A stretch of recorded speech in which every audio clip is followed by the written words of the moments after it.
So you guys know that I was in excavating for a long time, right? And one of the tools that if you're in excavating that you are very, very familiar with is the grease gun, right? The grease gun is something that you have in your hand day and night. You're always greasing.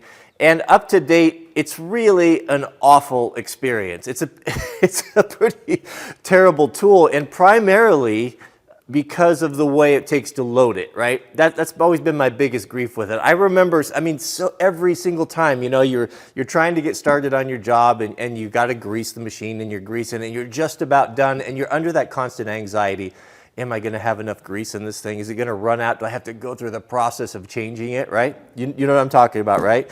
And sure enough, every time, and you do. And then you got to take the thing off and you got to pull the spring back, and then you got grease all over everything, grease all over your hands. You got to find the tube.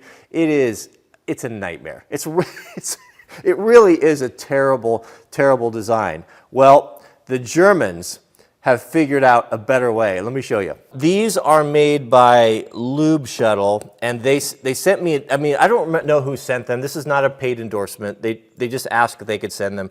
And then, so he sent me an email a couple of days ago and asked me if I liked the grease guns. Well, I couldn't really respond because I hadn't used them, and I'm like, well, I don't know. I mean, they're grease guns, right? I mean, what's there to like about it? I was cleaning up over the shop today, and I came across that box, and I thought I should probably take a look at those and see. They're totally different. It's a whole different system. I've never seen it before. Completely different than the traditional ones. In that, I mean, right here, the simple thing about it is the cartridge, right?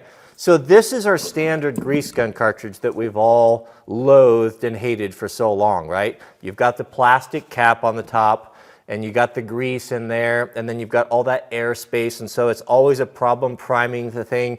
And then you got this little deal right there, and you pull that off like a pop top, and it's all greasy, and you got to deal with that. And they sent this box of greases, right, the tubes, which I opened and looked at, but I was just looking at the bottom, so I didn't see the difference. Look at the top right there. This has a little screw cap on it. This is going to blow your mind, man. It blew my mind.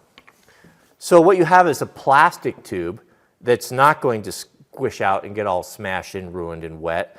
And it doesn't, these don't use a bottom. Wait till you see this. You're not going to believe it. The first thing I said was, where's this been all my life? These tubes thread directly onto the grease gun like that, and there you have it.